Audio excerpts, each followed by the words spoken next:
Now I'm going to show you how these John Guest fittings work. This is how the water line connects to your machine, and it's very simple to install. You just put the water line in until it hits bottom, and then you tug on it and it's locked in.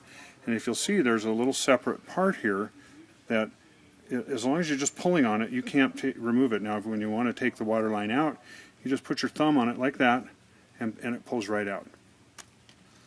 Voila. Again. Okay? That's a John Guest fitting.